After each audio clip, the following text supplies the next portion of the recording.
60 anos, a cobra fumou. Década de 30. A Alemanha ressurgia do caos econômico e social, oriundo da derrota sofrida na Primeira Grande Guerra.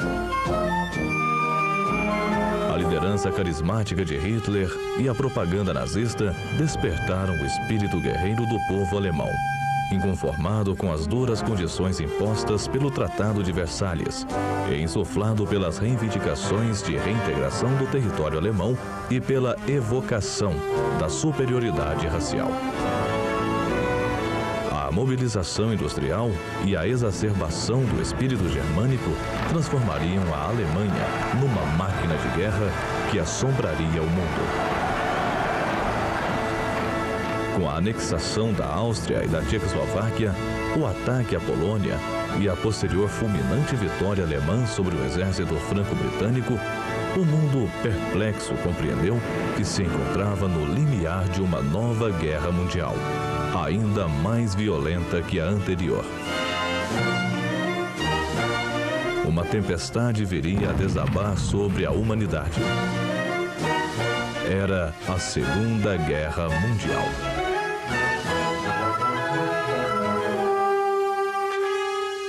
O Brasil seria envolvido no conflito em razão do torpedeamento por submarinos nazistas de embarcações civis em pacífica navegação costeira. Entre 14 e 17 de agosto, foram torpedeados e afundados 5 navios mercantes brasileiros com o sacrifício de mais de 600 vidas. A opinião pública, tendo à frente a juventude, exigiu do governo uma tomada de atitude que resgatasse a honra nacional. O alinhamento do Brasil com os países aliados na cruzada democrática para deter o expansionismo do nazismo, do fascismo e do militarismo, dos coparticipantes do chamado Eixo, naquela época, consolidou-se com a criação da Força Expedicionária Brasileira, FEB, em 1943.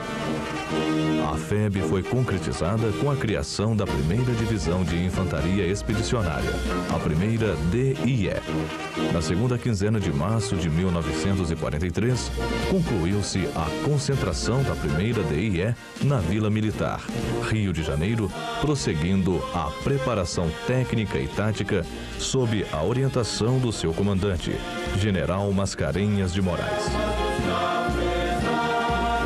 Concluídos os trabalhos de organização e adestramento, a FEB desfilou garbosa na Avenida Rio Branco para o entusiasmo do povo.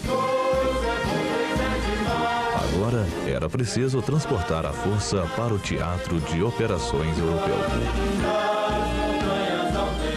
A propaganda diversa, promovida por agentes e simpatizantes do nazismo, dizia que era mais fácil a cobra fumar do que a FEB embarcar.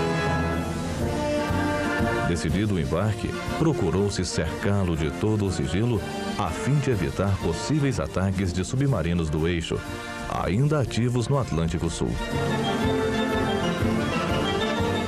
A FEB fracionou-se em 4 escalões para o deslocamento até Nápoles, na Itália.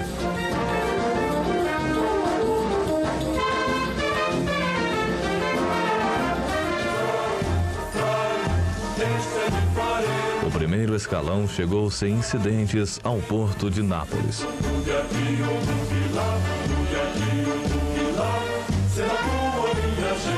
Seguiu para Agnaro, pequena localidade próxima ao subúrbio napolitano de Bagnoli, acampando em bosques ali existentes.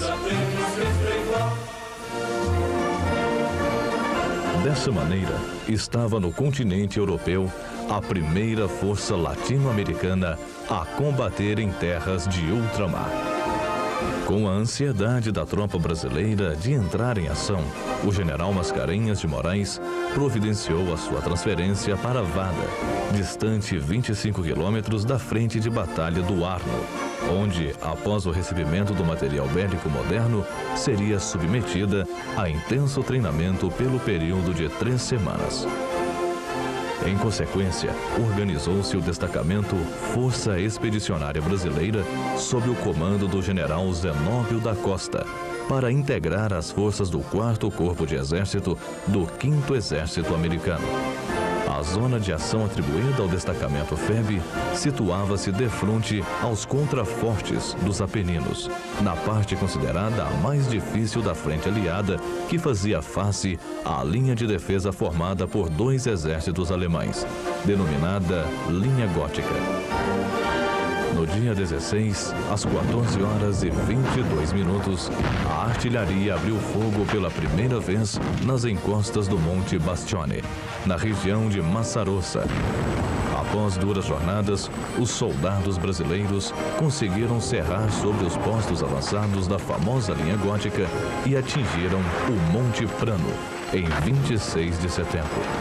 A estreia do destacamento FEB foi muito bem sucedida, principalmente por se tratar de uma tropa inexperiente que se defrontava com tropas veteranas dispostas em boas posições defensivas.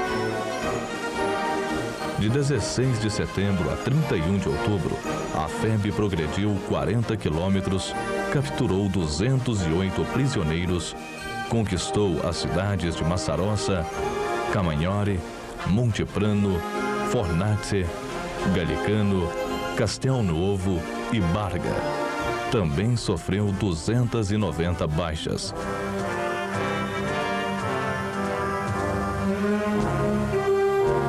Na conquista das cidades, a população das localidades recebia nossas tropas com manifestações de júbilo, aclamações e flores. Com a chegada dos demais escalões, o general Mascarenhas de Moraes assumiu no dia 1º de novembro de 1944 o controle da totalidade de seus meios, inclusive das operações que se processavam no Vale do Sérquio. Dos últimos dias de novembro, as posições brasileiras tinham mais de 15 quilômetros de frente e eram dominadas pelas alturas em que o inimigo se firmara. Entre as elevações dominadas pelos alemães, uma se destacava pela importância tática: Monte Castelo. Monte Castelo era um excelente observatório para os alemães, que assim possuíam boas condições de observação sobre a zona de ação atribuída à Força Expedicionária Brasileira. Se não fosse conquistado, seria impossível às forças do 4º Corpo de Exército prosseguirem em direção a Bolonha, objetivo do 5º Exército antes de caírem as primeiras nevadas. Diante de Monte Castelo, os brasileiros viveriam quase metade do tempo em que estiveram em campanha na Itália. As primeiras operações no Vale do Reno resumiram-se a 4 ataques mal-sucedidos contra o baluarte de Monte Castelo. As condições de tempo adversas impediram o apoio da Força Aérea e a participação dos carros de combate. Além disso, faltava experiência à nossa tropa, levada prematuramente à frente de combate por força dos acontecimentos. Isso tudo possibilitava os contra-ataques dos alemães, causando centenas de baixas entre nossos soldados. Porque tinha que rastejar, como se fosse cobra, entendeu? E não dar sopa não, porque se levantasse a cabeça, eles coçavam a cabeça com a rajada. A chegada do rigoroso inverno impôs uma parada nas ações ofensivas nos Apeninos em toda a frente do 5º Exército.